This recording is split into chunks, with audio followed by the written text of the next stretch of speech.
Next जो question है हमारे पास,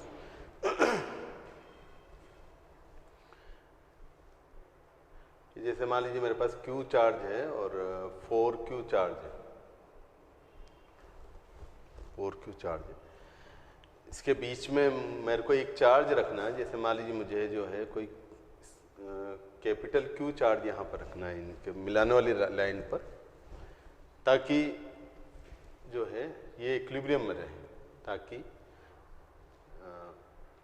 ये स्मॉल q कैपिटल Q जो है वो आपके पास इक्विलिब्रियम में रहे। ये हमें ये करना है, ये कितना डिस्टेंस हमें Q से लेना पड़ेगा, कितना 4Q से लेना पड़ेगा, ये हमें सोल्व करना है। ठीक है, तो जैसे मान लीजिए मैं जो है यहाँ पर ला के रखता हूँ ये इसको Q को, इसको सोल्व करने के लिए। तो हमें क्वेश्चन में लिख देता हूँ कि distance of capital Q from small q so that it remains in equilibrium,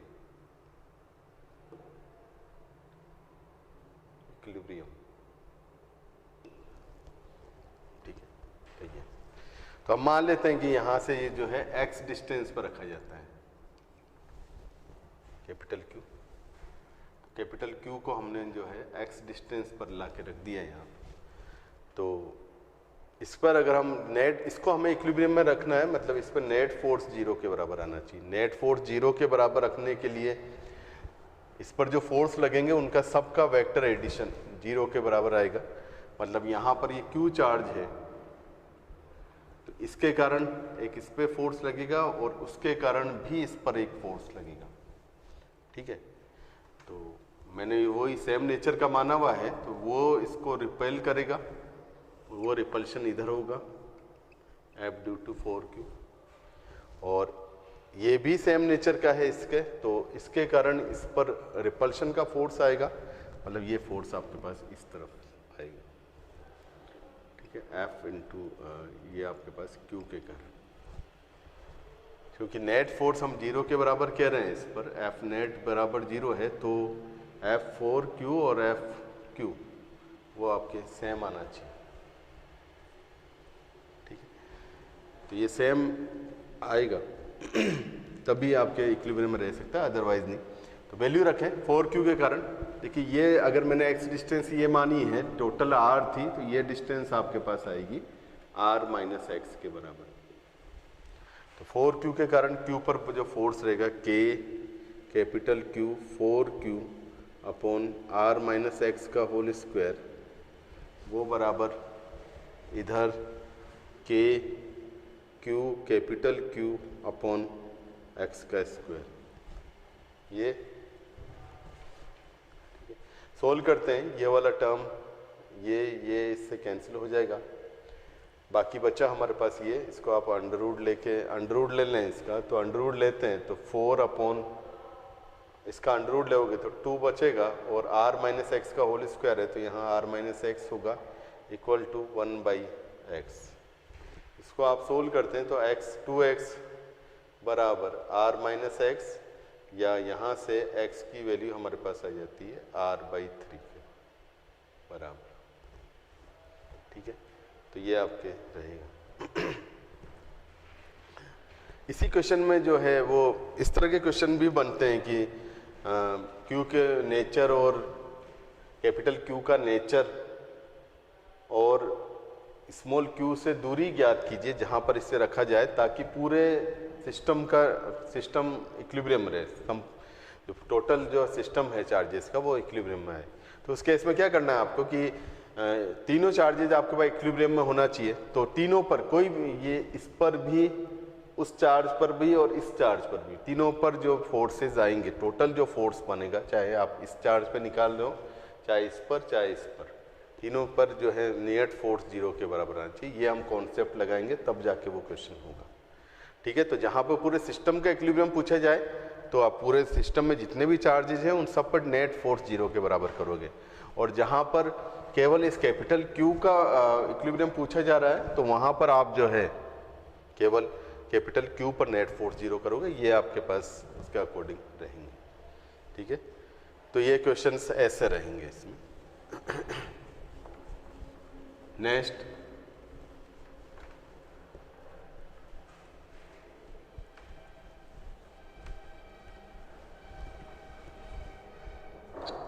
question कि जैसे मान लीजिए मेरे पास जो है एक बॉडी है, जैसे मान लीजिए एक रोड है मेरे पास, इसको हमने जो है चार्ज किया हुआ है,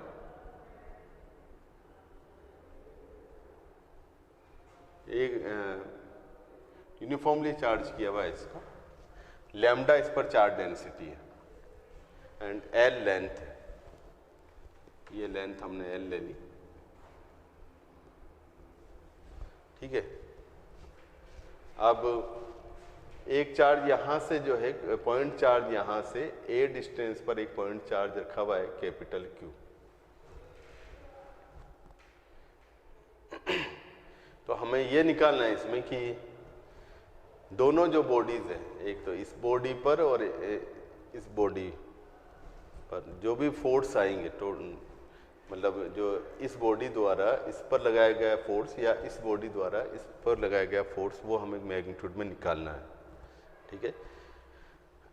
तो हमने अभी जैसा पढ़ा था स्टार्टिंग में कंटिन्यूस चार्ज डिस्ट्रीब्यूशन वाला केस में कि हम जो है न्यूटन्स लॉज जो एप्लीकेबल होता है वो आपके केवल और केवल पॉइंट मासेस के लिए एप्लीकेबल होता है, पूरी बॉडी के लिए नहीं। एक्सटेंडेड बॉडी के लिए हम नहीं लगाएंगे इसको डायरेक्टली। इसको लगाने के लिए वही मेथड है हमारे पास कंटिन्यूस मास डिस्ट्रीब्यूशन वाला कि हम जो है एक एलिमेंट कंसिडर करेंगे बॉडी पर। जैसे मान लीजिए मैं यहाँ से जो है कोई x डिस्टेंस पर एक एलिमेंट ले लेते हैं, ये x डिस्टेंस पर मैंने एलिमेंट ले लिया dx लंबाई का, ठीक है। ये dx का वैल्यू जो है x के कंपेरेबल काफ़ी छोटी रखी है हमने, ताकि इसको मैं जो है एक पॉइंट मास एज्यूम कर सकते हैं। ये dq आपके पास पॉइंट मास होगा, लैम्डा इंटू dx, ये आपके पास इस पर चार्ज आ जाता है, ठीक है। अब देखिए हमारे जो कॉन्सेप्ट था, हमारा जो कूलम्ब फोर्स था वो एप्लीकेबल था पॉइंट चार्जेस के लिए। ये तो ऑलरेडी पॉइंट चार्ज है, इसको हमने एलिमेंट लेकर पॉइंट चार्ज के फॉर्म में कन्वर्ट कर लिया, ठीक है। तो आप जब फोर्स लिख सकते हैं एलिमेंट और इस चार्ज के बीच में बाय यूजिंग कूलम्ब्स लॉ, तो force between the charges capital Q and dq और कैपिटल Q के बीच में फोर्स, तो हम लिख सकते हैं वो तो ये फोर्स जैसे इसके कारण हम निकाल रहे हैं, तो ये फोर्स ऑलवेज आपके पास इस रिपल्शन फोर्स रहेगा, वो भी सेम नेचर का है। तो ये dF, तो dF का वैल्यू हम निकाल सकते हैं, dF इक्वल टू होगा K dq capital Q upon x square, और dq का वैल्यू है हमारे पास लैम्डा dx, तो K lambda Q into D x upon x square, ये आपके पास फोर्स आ गया, ठीक है।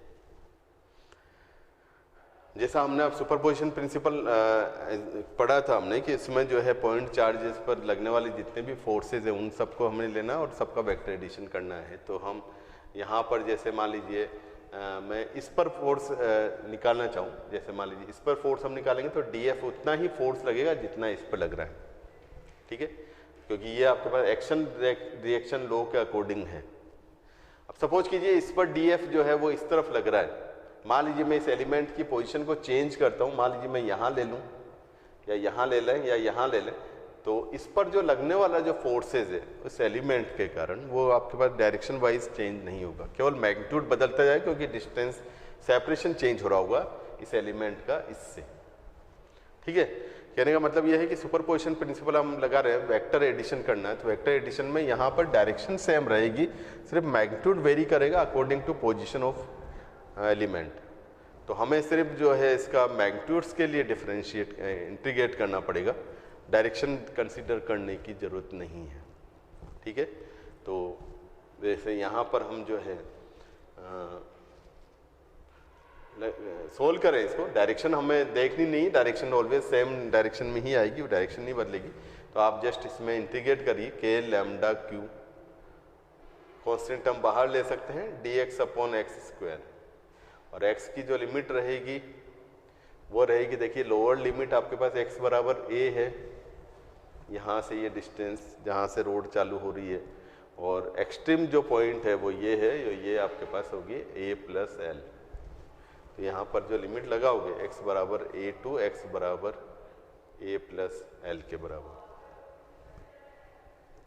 ठीक है। इसको आप सोल्व करते हैं तो देखिए k लैम्डा क्यू, इसका इंटीग्रेशन जो होगा x की पावर 2 है, यहाँ पर ऊपर जाएगी तो -2, तो -2 + 1 मतलब 1/x माइनस में आएगा ये आपके पास, और a to a plus L, तो k लैम्डा क्यू, और यहाँ आप लिमिट लगाते हैं तो a प्लस एल ये माइनस का रहेगा, और ये भी माइनस का, ये a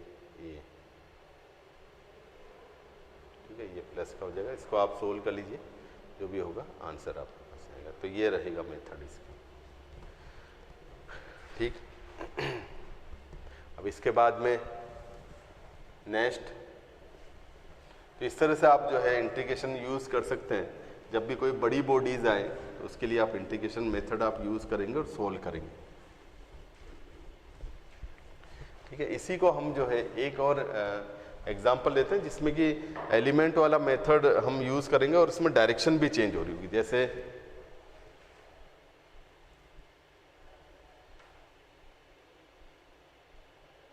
मान लीजिए मेरे पास एक चार्ज्ड सेमी सर्कुलर रिंग है, अर्धवलय है,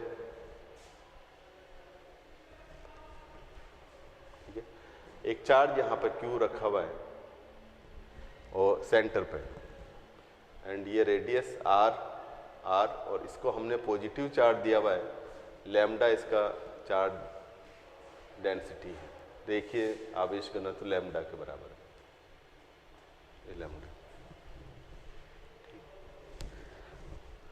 तो इसमें भी वही मेथड लगाएंगे हम, क्योंकि डायरेक्टली हम जो है यहाँ पर सोल्व नहीं कर सकते हैं इसको, कूलम्ब्स लॉ डायरेक्टली नहीं लगाया जा सकता, क्योंकि वो केवल पॉइंट मासेस के लिए एप्लीकेबल होगा। तो यहाँ पर एक एक्सटेंडेड बॉडी है, ये पॉइंट मास है लेकिन ये एक्सटेंडेड बॉडी है आपके पास, तो डायरेक्टली आप जो है कूलम्ब फोर्स नहीं लगा सकते हैं। इसके लिए आप ये करोगे कि यहाँ से कुछ एंगल पर एक एलिमेंट लेंगे, जैसे ये एलिमेंट मैंने ले लिया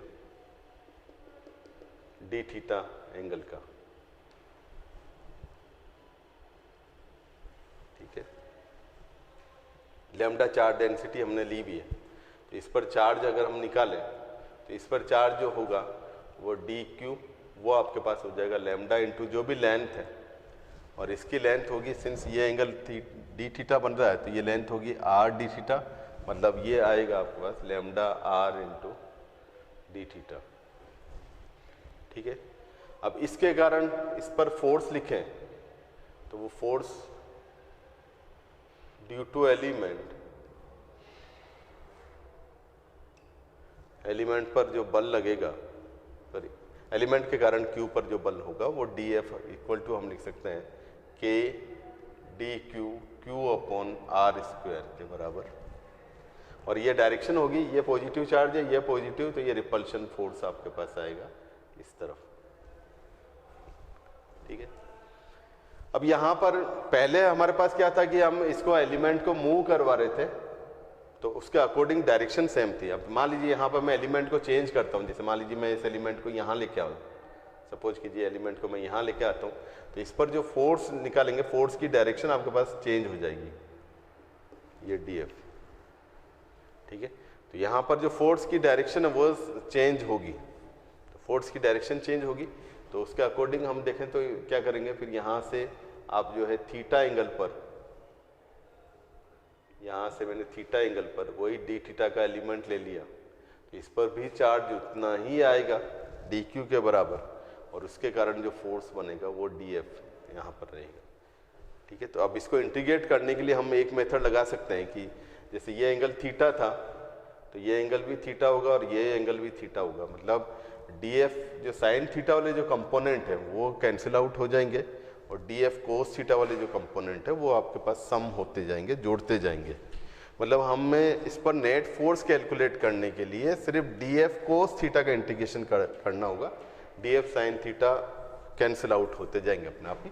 तो नेट फोर्स आपको कैलकुलेट करना है क्यू पर, तो सिर्फ df कोस थीटा का इंटीग्रेशन करना है ये, और df कोस थीटा की वैल्यू भी हम रख लें तो k क्यू डी क्यू की वैल्यू है हमारे पास lambda r into D theta upon R square और कोस थीटा ये, ठीक है। इसका इंटीग्रेशन थीटा लिमिट जो लगेगी इसकी देखिए, थीटा इक्वल टू 0 यहाँ से हमने मेजर करना चालू किया है, थीटा इक्वल टू 90 डिग्री है ये आएगा, और थीटा इक्वल टू इधर जाएंगे तो ये उल्टा होगा 90 माइनस में आएगा। तो इसके जो लिमिट लगेगी -90 डिग्री टू +90, और इसको आप सोल्व करते हैं, ये वाली टर्म इससे कैंसिल हो गई, K Q lambda upon R into cos theta into D theta, -90 to +90 के बीच में ये पूरा ऑब्जेक्ट आ जाएगा। और इस तरह से इसको सोल्व करके हम नेट फोर्स निकाल सकते हैं, क्योंकि इसमें जो है आपके पास ये वाले कंपोनेंट सम होते जा रहे हैं, ये वाले जो कंपोनेंट हैं वो आपके कैंसिल होते जा रहे हैं, इसलिए नेट फोर्स भी इसी डायरेक्शन में बनेगा, ठीक है। तो ये नेट फोर्स क्यू पर आया, अगर मैं इस सेमी सर्कुलर रिंग पर निकालें तो ये एफ नेट इधर है, तो इस पर एफ नेट फिर ऊपर की तरफ जाएगा according to action reaction law, ठीक है। तो ऐसे आप कैलकुलेट कर सकते हैं, मैग्नीट्यूड सेम रहेगा, मैग्नीट्यूड में कोई फर्क नहीं आएगा, ठीक है। तो ये रहेगा।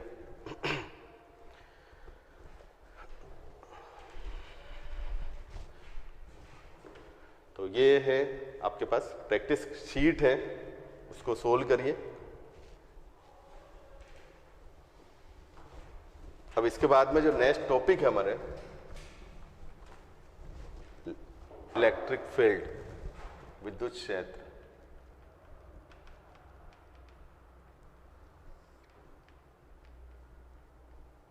इलेक्ट्रिक फील्ड, विद्युत क्षेत्र।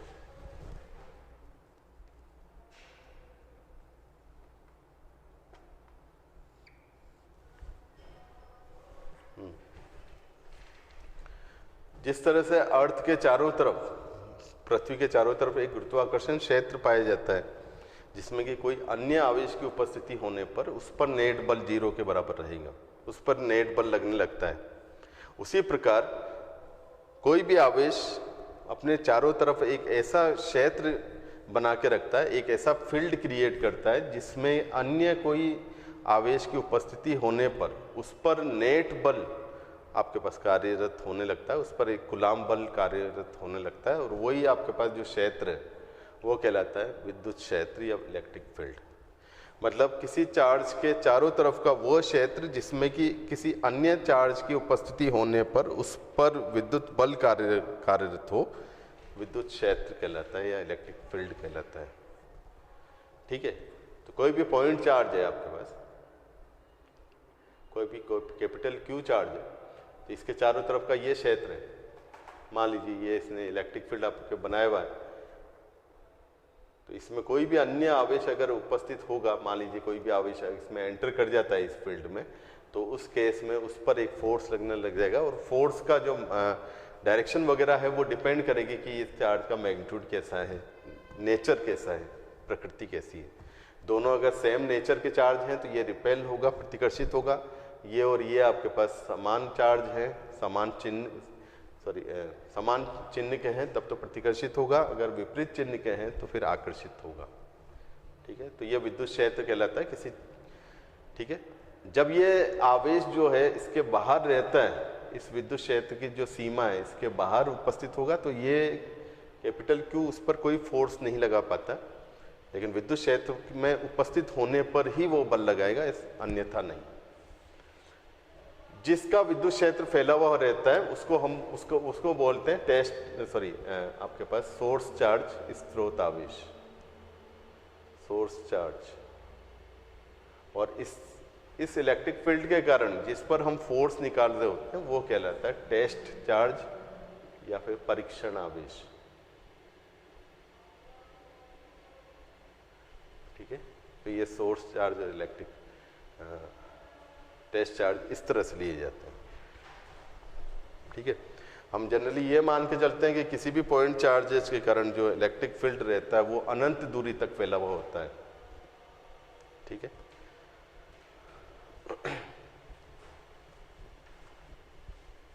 अब इसके बाद में जो आता है विद्युत क्षेत्र की तीव्रता, intensity of electric field, intensity of electric field.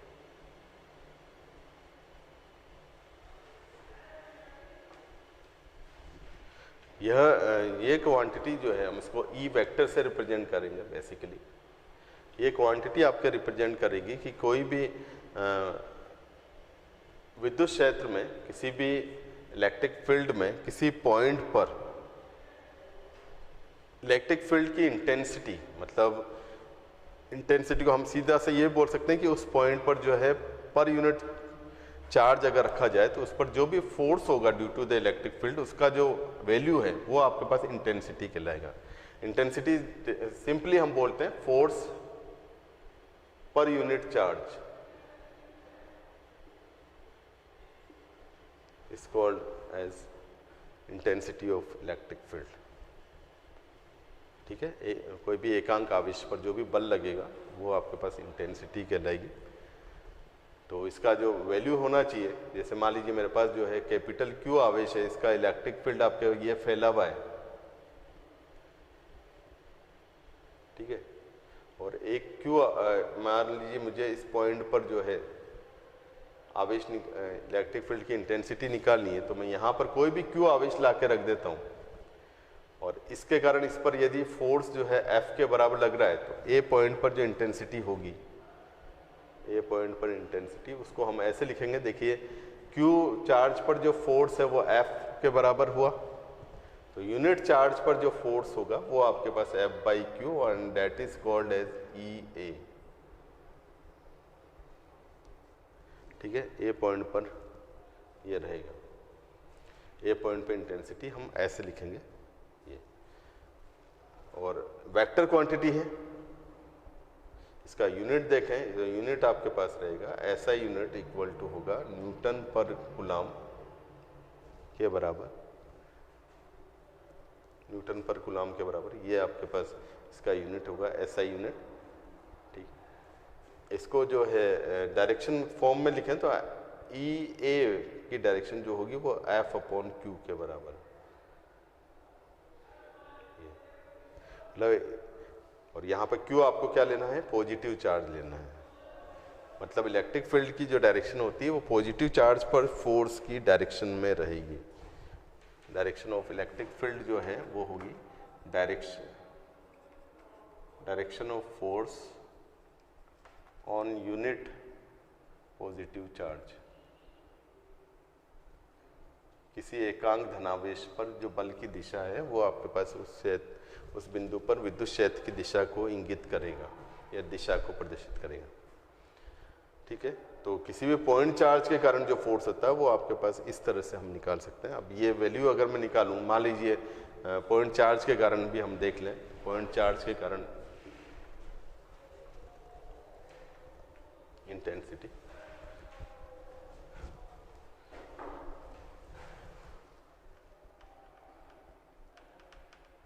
Intensity due two point charge, बिंदु आवेश के कारण विद्युत क्षेत्र की तीव्रता। तो बिंदु आवेश के कारण विद्युत क्षेत्र की तीव्रता अभी हमने लिखी, जैसे ए बिंदु के लिए हम लिख रहे हैं वो है F/Q, force per unit area. Force हम लिखें तो मान लीजिए इन चार्जेस के बीच में ये डिस्टेंस r के बराबर है, तो फोर्स हम लिख सकते हैं यहाँ पे Q/r² डिवाइडेड बाई Q, और ये आप सोल्व करते हैं तो EA वेक्टर वो बराबर होगा KQ/R वेक्टर के बराबर, ये आपके रहेगा। तो ये फोर्स इलेक्ट्रिक फील्ड की इंटेंसिटी रहेगी KQ/R²। ठीक है, तो ये पॉइंट चार्जेस के कारण ये रहेगी।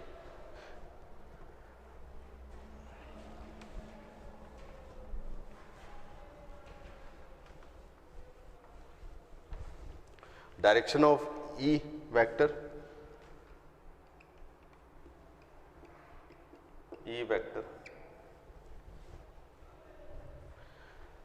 देखिए डायरेक्शन अभी जैसा हमने लिखा कि ई की जो डायरेक्शन है वो 4 यूनिट पॉजिटिव चार्ज पर जो फोर्स है उसकी डायरेक्शन में आपके पास आएगी। जैसे मान लीजिए मैंने जो है कोई पॉजिटिव चार्ज यहाँ पर रखा और मुझे इस पॉइंट पर जो है इंटेंसिटी की डायरेक्शन निकालनी है, तो इसके लिए हम ये ऐसा करते हैं कि यहाँ पर कोई +1 कूलाम का चार्ज रख दें। ये +q है और ये +1 है, तो इसके कारण इस पर जो फोर्स लगेगा वो इस तरफ आएगा, इस तरफ आएगा, रिपल्शन फोर्स होगा। रिपल्शन फोर्स मतलब इस पॉइंट पर जो इंटेंसिटी है वो आपके पास इस तरह से आएगी। यही मान लो नेगेटिव चार्ज के कारण है, -q के कारण, -q के कारण इस पॉइंट पर निकालनी है, तो यहाँ पर भी वही +1 कूलाम रख देते हैं। इसके कारण इस पर जो फोर्स बनेगा वो आकर्षण का बल होगा, विपरीत चिन्ह है, और ये आपके पास ई वेक्टर इस तरफ आएगा। तो यहाँ पर हम देखें तो पॉजिटिव चार्ज के कारण जो है वो दूर की तरफ होती है किसी भी पॉइंट पर इंटेंसिटी, और नेगेटिव चार्ज के कारण जो इंटेंसिटी है वो उसी की तरफ आती है और सदैव उस बिंदु को लाइन से, उस चार्ज से मिलाने वाली रेखा के अनुदिश रहेगा। जैसे इस पॉइंट पर निकाल रहे हैं तो इस पॉइंट से इस चार्ज को मिलाने वाली लाइन के अलोंग और इस तरफ, और इसके कारण इस पर निकालेंगे तो इस पॉइंट इस लाइन के अलोंग आएगा, लेकिन अवे फ्रॉम द चार्ज आएगा। पॉजिटिव चार्ज से हमेशा दूर की तरफ इलेक्ट्रिक फील्ड की इंटेंसिटी, और नेगेटिव चार्ज के कारण उसी की तरफ इंटेंसिटी रहेगी, तीव्रता रहेगी। ठीक है, तो इस तरह से तो हम इंटेंसिटी निकालेंगे, काफ़ी इंपॉर्टेंट है, क्योंकि जब भी हमें जो है फोर्सेस वगैरह लगाने होंगे तो इसी तरह से हम जो है डायरेक्शन लेंगे इलेक्ट्रिक फील्ड की।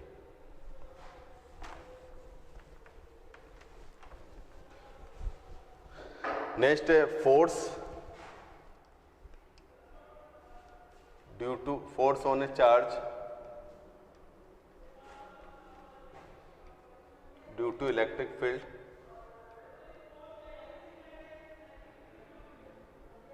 किसी आवेश पर बल विद्युत क्षेत्र के कारण। तो E अभी हमने लिखा F/q के बराबर, ये हमारे पास रिलेशन था।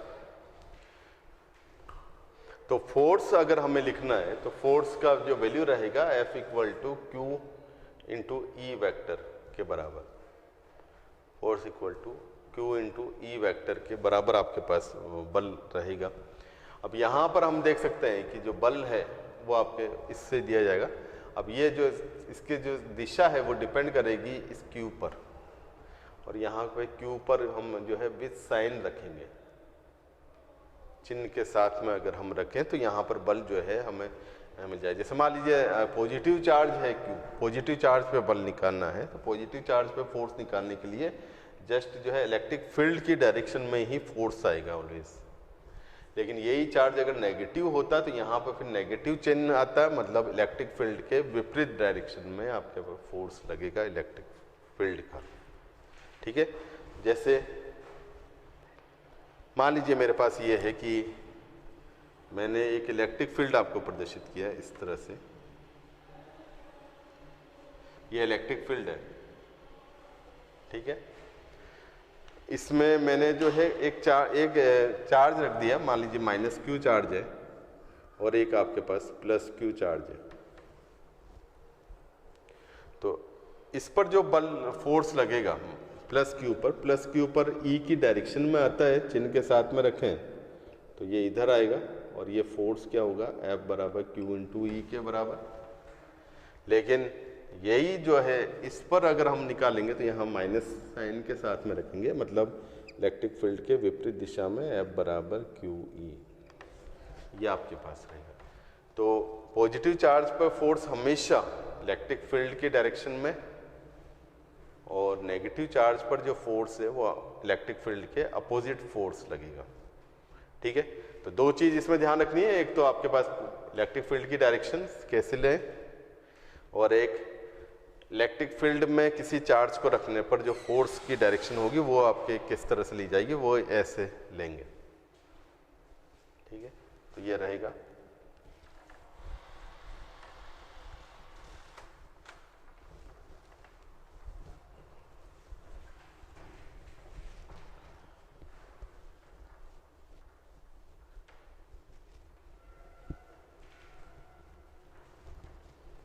अब किसी भी सोर्स चार्ज के कारण हमें जो है इलेक्ट्रिक फील्ड अगर निकालना है तो उसमें जो टेस्ट चार्ज है वो आपके पास लिया जाता है, काफ़ी छोटे मैग्नीट्यूड का लिया जाता है, काफ़ी स्मॉल मैग्नीट्यूड का लिया जाता है, ताकि उसका स्वयं का जो इलेक्ट्रिक फील्ड है, जो खुद का जो आउन इलेक्ट्रिक फील्ड है वो इतना प्रोड्यूस नहीं हो। अदरवाइज क्या है कि जैसे मान लीजिए मेरे पास क्यू चार्ज है और मैं इसके कारण किसी पॉइंट पर इलेक्ट्रिक फील्ड निकालना चाह रहा हूँ, तो वही टेस्ट चार्ज यहाँ पर रखूंगा और वो मेथड मैं अप्लाई करूंगा। तो टेस्ट चार्ज इतना छोटा होना चाहिए ताकि इस पॉइंट पर जो इलेक्ट्रिक फील्ड है केवल इसके कारण ही प्रोड्यूस हो। अगर टेस्ट चार्ज आप छोटा नहीं लेंगे तो इस पॉइंट पर जैसे ही आपने मान लीजिए कोई क्यू चार्ज रखा तो इस पॉइंट पर फिर जो है इलेक्ट्रिक फील्ड की वैल्यू चेंज हो जाएगी और वो आपको रियल इलेक्ट्रिक फील्ड की वैल्यू नहीं देगा। तो इलेक्ट्रिक टेस्ट चार्ज जो है वो ऑलवेज स्मॉल मैग्नीट्यूड का लिया जाता है। ठीक है, एक ये चीज़ हमें ध्यान रखनी है। इसमें पॉइंट चार्ज के कारण हमने निकाल ही लिया। नेक्स्ट जो है टॉपिक आता है हमारे पास superposition principal.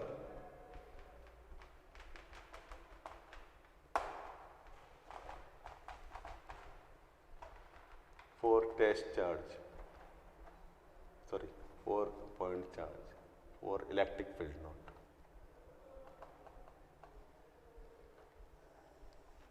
Superposition principle for electric field.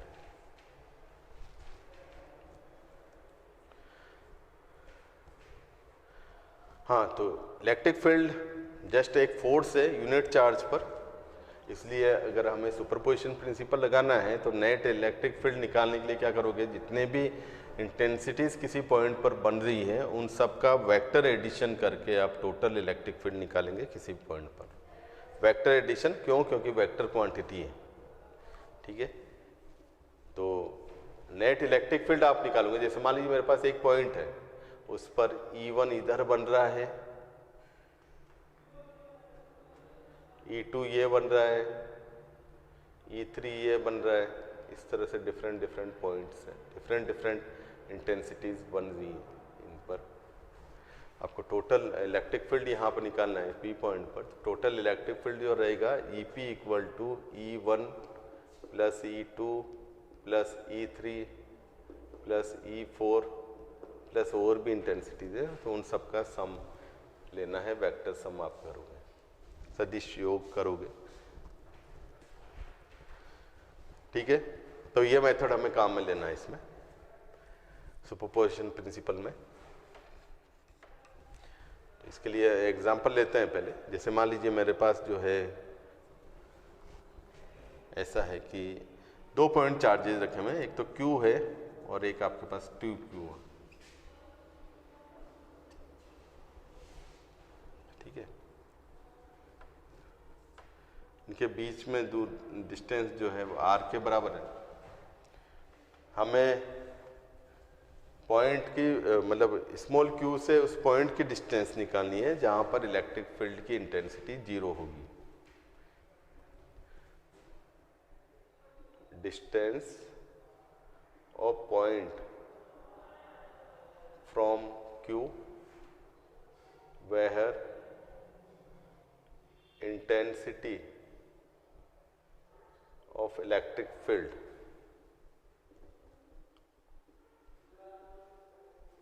is 0।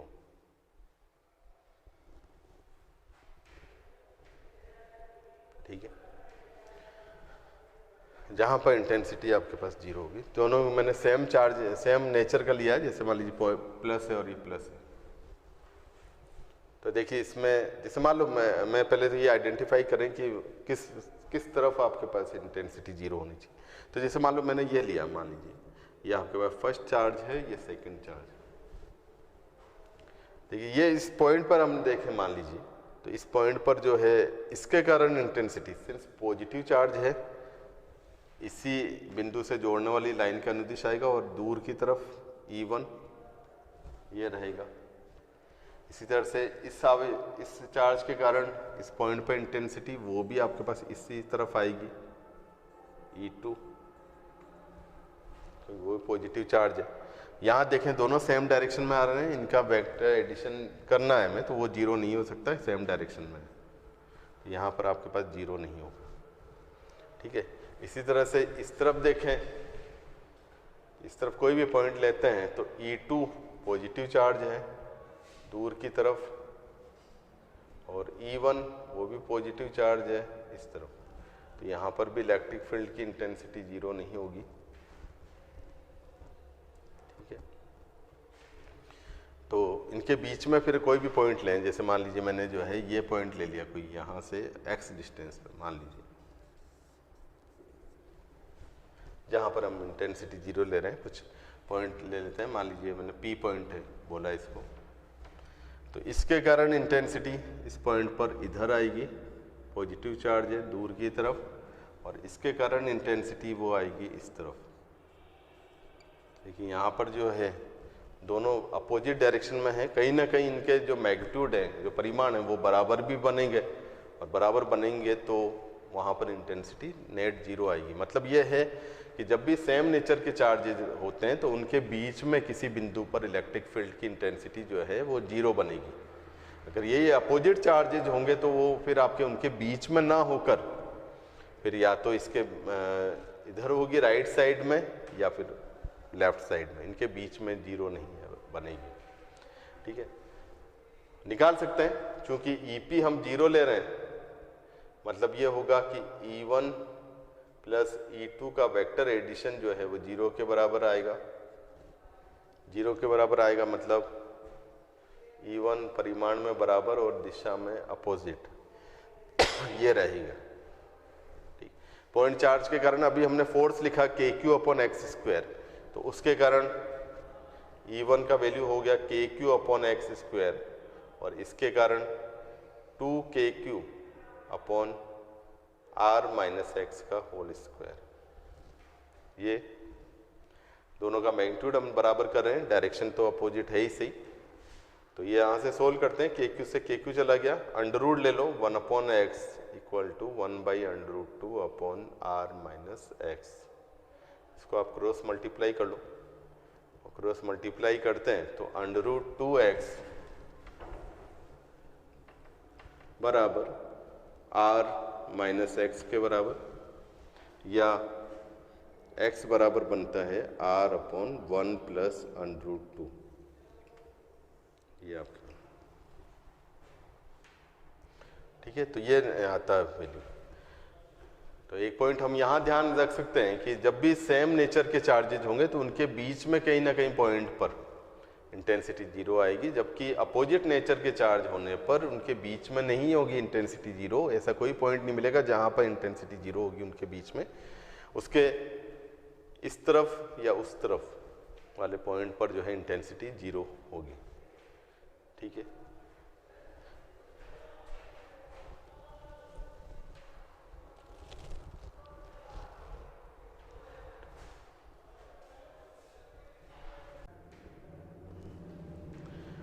तो ये x इक्वल टू r/1 + √2 ये वैल्यूज रहेगी इनके बीच में।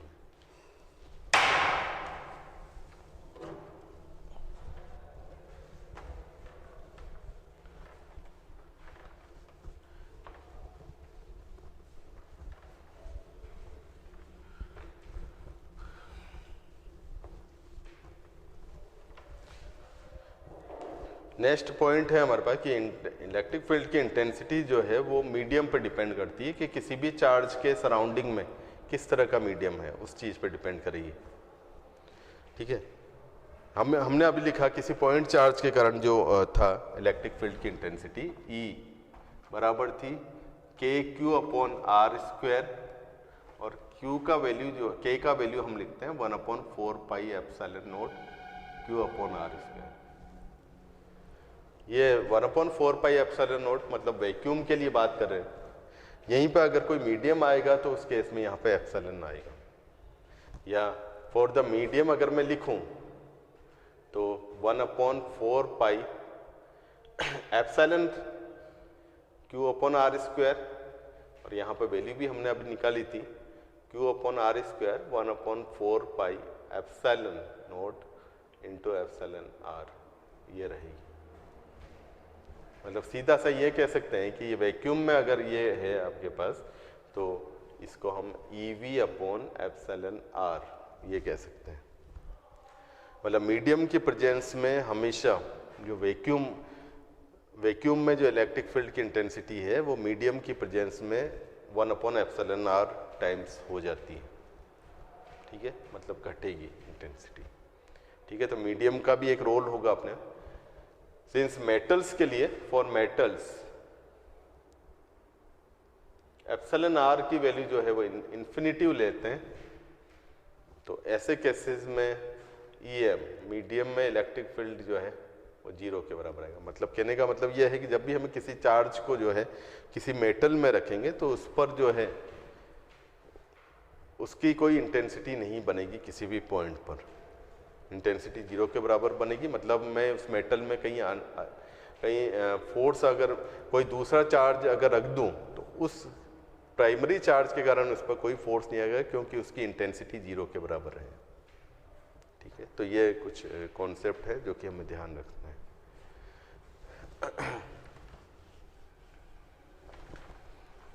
चलिए नेक्स्ट क्वेश्चन, कि जैसे मान लीजिए मेरे पास Q है,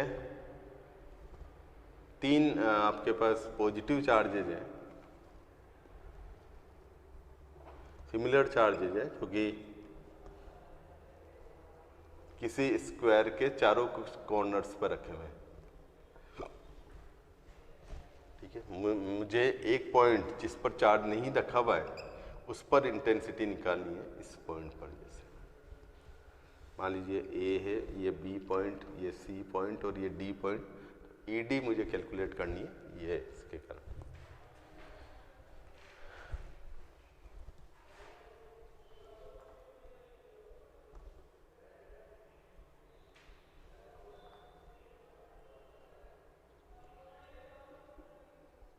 ED निकालना है।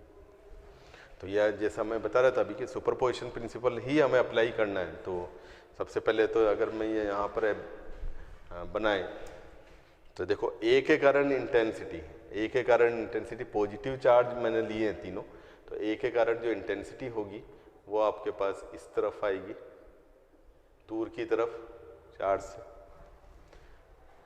C के कारण जो इंटेंसिटी होगी इस चार्ज से दूर की तरफ, मतलब इधर EC, इसको मिलाने वाली लाइन कह लूँगा, और उससे दूर की तरफ। और तीसरा जो है बी पॉइंट के पर रखे चार्ज के कारण जो है इंटेंसिटी आएगी, वो आपके पास इस तरह से, इनको मिलाने वाली लाइन कह लूँगा, और अवे क्योंकि दूर है ये आपके पास, तो इस तरह से ये बनेगी EB, ठीक है। तो ये 3 इंटेंसिटीज बन रही है इस पॉइंट पे, तो रिजल्टेंट इंटेंसिटी जो देंगे वो आपके पास ED, वो सबका वेक्टर सम होगी EA plus EB plus EC, ठीक है। हाँ, EA का मैग्नीट्यूड देखें तो A डिस्टेंस है, Q चार्ज है, तो ये होगा KQ/A²। EC भी वही A डिस्टेंस है, तो KQ/A²। और EB आप लिख सकते हैं, EB इक्वल टू होगा KQ/ यहाँ पर ये जो डिस्टेंस है वो √2A के बराबर होगी, तो इसको आप फिर यहाँ लिखोगे तो 2A² के बराबर, ठीक है। तो ये रहेगा। अब पॉइंट D पर इंटेंसिटी हमें करना है, तो इनका सबका वेक्टर सम करेंगे। सिंस ये और ये मैग्नीट्यूड में सेम है, तो इन दोनों का जो रिजल्टेंट है वो इनके एंगल को बाइसेक्ट करेगा। मतलब कह सकते हैं हम ये कि ये आपके पास ये है और ये, तो इसका EB इधर और EC और EA का जो रिजल्टेंट है वो भी इसी तरफ आएगा। सिंस ये दोनों परपेंडिकुलर है तो इनका मैग्नीट्यूड जो होता है वो क्या होता है, √2 times of one of the magnitude, मतलब KQ/A²। और ये वाला हमने निकाला, ये है KQ/2A²। अब इन दोनों के बीच में जो एंगल है यहाँ पे थीटा इक्वल टू 0 आ जाता है, और थीटा इक्वल टू 0 आता है तो ED जो रहेगा, थीटा इक्वल टू 0 का मतलब सिर्फ एल्जेब्रिकली सम कर लेंगे इनका, और ये सम करते हैं तो KQ/A² कॉमन ले सकते हैं, क्या बचेगा, एक जगह 1/2 और दूसरी जगह 1 √2 ये आपके पास आएगा, और डायरेक्शन आएगी अलोंग द EB इसी तरह, तो ये आपके पास होगा। तो इस तरह से हम इंटेंसिटी निकाल सकते हैं किसी भी पॉइंट पर, ठीक है।